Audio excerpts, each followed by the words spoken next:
माझा ॲक्सिडेंट झाला होता, माऊलींना माहिती आहे, उद्या महाराष्ट्राला ठाव आहे. नदीच्या पुलावरून यादव भाऊ माझी गाडी खाली आली होती.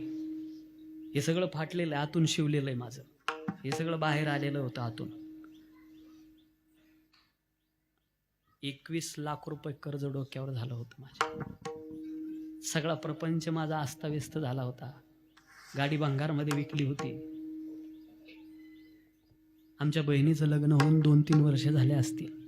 दिवाळीचा सण आला होता आणि तिने मला फोन केला, म्हणे मला घ्यायला येतो ना.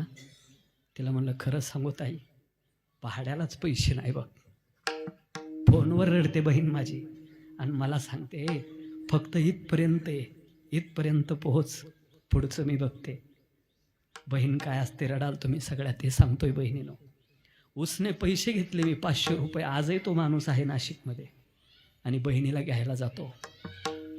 बहिणीच्या घरी गेलो, बहिणीला घेऊन येत असताना येतानाचं तिकीट तिने भरावं आणि घरी आल्यानंतर दादा लोकांच्या घरावर लाईटिंग टाकल्या होत्या, माझ्या घरात देवापुढं दिवा लावायला तेल नव्हतं. लोकाचे लहान लहान लेकरं गुलाबजामू खात होते, माझे लहान लहान लेकरं पाहत होते. ही अवस्था बहिणीनं पाहिली. सगळे डबे रिकामे खडखड करत होते.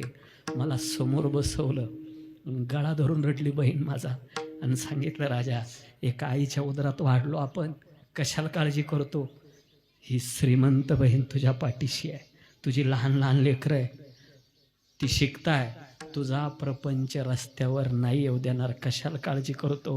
हे 5,000 घे आणि तुझ्या लेकरांची दिवाळी कर. बहिणीच्या 5,000वर दिवाळी करणारा हा भाऊ तुमच्या पुढं उभा आहे बहिणी. ज्या वेळेला दिवाळी आटोपली, बहीण जाण्याकरता निघाली. हलकी साडी घेतली होती हो, 500 रुपयाची. ऐपतच नव्हती माझी. 500 रुपयाची साडी घेतली. बहिणीनं सांगितलं येवल्याकडून चल. स्वतः जवळचे 11,000 बहीण माझी खर्च करते आणि पैठणी विकत घेते, तिथंच नेसते. मला नाही कळालं का असं केलं. तिच्या बंगल्यामध्ये प्रवेश करत होती. पुढं बहीण चालली होती, मी पाठीमागून चाललो होतो. बहिणीनं मी गोष्ट नाही सांगत, एक होता राज आणि त्यांना खाल्ला बाचा. घडलेली हकीकत सांगतोय. ज्या दिवशी बंगल्यात प्रवेश करते, समोरून बहिणीची सासू येते आणि बहिणीचा हात असा पदराकडे चालला होता. आता मला कळालं होतं बहिणीनं का असं केलं. बहिणीची सासू जवळ येते आणि बहीण माझी असा पदर धरते पैठणीचा आणि सांगते, आत्या माझ्या भावानं घेतली बरं का. टचकन डोळ्यात अश्रू आले दादा. अरे आपल्या नावाच्या पाठीमाग आपल्या भावाचं नाव शाबूत ठेवते, तिला बहीण म्हणा दादा, ती बहीण असते.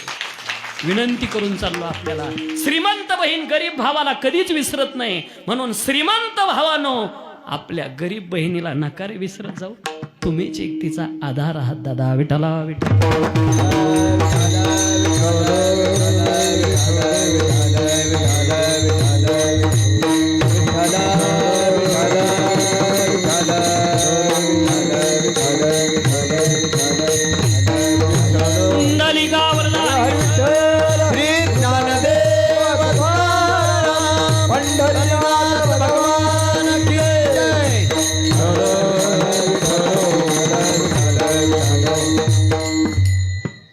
ही जी गाडी आणलेली आहे ना, ही गाडी बहिणीची आहे माझ्या, त्याच काळात दिलेली. दादा म्हणून माझी विनंती आपल्याला, नाही विसरायचं, रक्ताची नाती अगोदर सांभाळा, परमार्थ थोडा लांब आहे. सारथी बनला आपल्या बहिणीच्या रथावरती स्वतः कंस आणि तितक्यात आकाशवाणी होते. काय आकाशवाणी झाली माहिती का? ए कंसा, हिच्या पोटी जन्माला येणारा 8वा काय प्रमाण आहे? आकाशाची वाणी हो